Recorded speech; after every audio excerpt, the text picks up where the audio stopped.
Hello बच्चों, let's read this question. The question says mark the correct choice as. तो यहाँ पे basically हमें क्या करना है, क्वेश्चन में assertion and reason statement given है, दोनों को ऑब्जर्व करना है, देन सेलेक्ट करना most appropriate option out of the following four. तो पहला ऑप्शन यहाँ पे गिवन है कि अगर दोनों असर्शन रीजन ट्रू है एंड रीजन करेक्ट एक्सप्लेन कर रहा है असर्शन को, तो हमारा आंसर होगा फर्स्ट।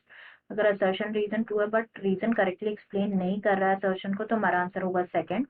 अगर असर्शन ट्रू है बट रीजन फॉल्स है तो आंसर होगा थर्ड। अगर असर्शन फॉल्स है बट रीजन ट्रू है तो आंसर होगा फोर्थ। तो यहाँ पे अगर हम देखें तो असर्शन स्टेटमेंट यहाँ पे गिवन है कि जो मास्ट सेल्स होता है ह्यूमन बॉडी में, ये क्या करते हैं, रिलीज करते हैं excessive amount of inflammatory chemicals जो कि कॉज करते हैं allergic reactions.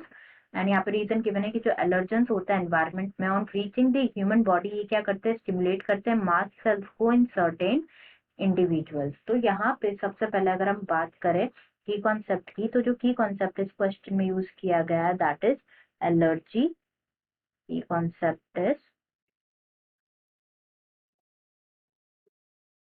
Allergy, also known as hypersensitivity भी बोला जाता है।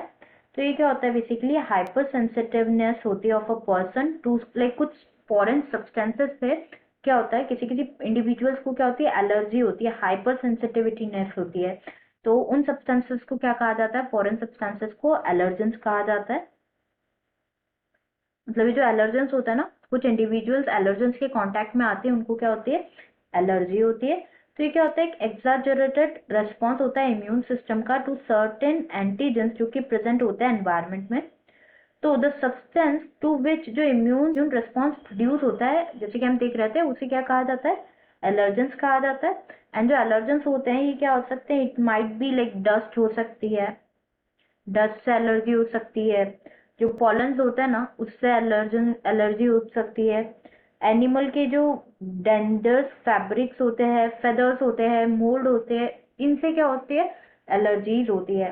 तो अब अगर हम देखें कि कॉज कैसे होते हैं, एंटीबॉडीज जो कि प्रोड्यूस होती है अगेंस्ट दी एलर्जेंस, वो कौन सी होती है, that antibody is IgE type antibody produce होती है, राइट। नाउ जो एलर्जिक रिएक्शन होते हैं ना, ये किसकी वजह से होती है, क्या होता है बेसिकली कि जो केमिकल्स जैसे कि हिस्टामिन और सेरोटोनिन जो है ये रिलीज होता है from the mast cells.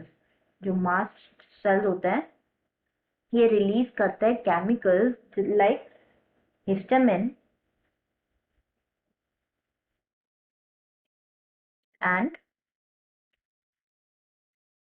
Serotonin, जो केमिकल्स है वो रिलीज होता है। ड्यूरिंग एलर्जिक रिएक्शन क्या होता है, जो हिस्टामिन होता है ना, हिस्टामिन का जो रिलीज होता है ये क्या होता है, इंक्रीज होता है फ्रॉम दी मास्ट सेल्स, जो कि कॉज करता है क्या, डायलेशन, जो पेरिफेरल ब्लड वेसल्स होते हैं ना उनका डायलेशन।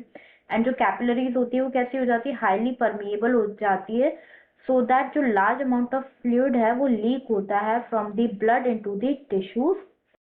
तो this is all about allergy और हाइपर सेंसिटिविटी। तो अगर हम टाइप्स ऑफ एलर्जी देखें तो देर आर वेरियस, जैसे कि हे फीवर है, अस्थमा है, एनाफिलेटिक शॉक होता है। तो these are few types of allergy. अब हम यहाँ पे क्या कर लेते हैं, स्टेटमेंट्स देख लेते हैं। जैसे असर्शन यहाँ पे गिवन है कि जो मास्ट सेल्स होता है ना ह्यूमन बॉडी में, ये रिलीज करता है excessive amount of inflammatory chemicals जो कि कॉज करते हैं एलर्जिक रिएक्शंस। तो ये बिल्कुल करेक्ट है, हमने देखा कि मास्ट सेल्स जो है ह्यूमन बॉडी में रिलीज करते हैं केमिकल्स लाइक हिस्टामिन और सेरोटोनिन जो कि कॉज करते हैं allergic reaction. This statement is true here. And reason यहाँ पे गिवन है कि जो एलर्जेंस होता है ना एनवायरमेंट में, ये जैसे ही ह्यूमन बॉडी तक पहुंचते हैं तो ये क्या करते हैं, मास्ट सेल्स को स्टिमुलेट करते हैं सर्टेन इंडिविजुअल्स में, लाइक जिनको एलर्जी होती है उन एलर्जेंस से। तो ये स्टेटमेंट भी यहाँ पे क्या है, बेसिकली ट्रू है। एंड जो रीजन है करेक्टली एक्सप्लेन कर रहा है असर्शन को, तो हमारा आंसर हो जाएगा यहाँ पे फर्स्टली की जो असर्शन एंड रीजन है दोनों ही ट्रू है एंड रीजन करेक्टली एक्सप्लेन कर रहा है असर्शन को। Answer will be option 1। Answer will be option 1. I hope you understood it well. Best of luck.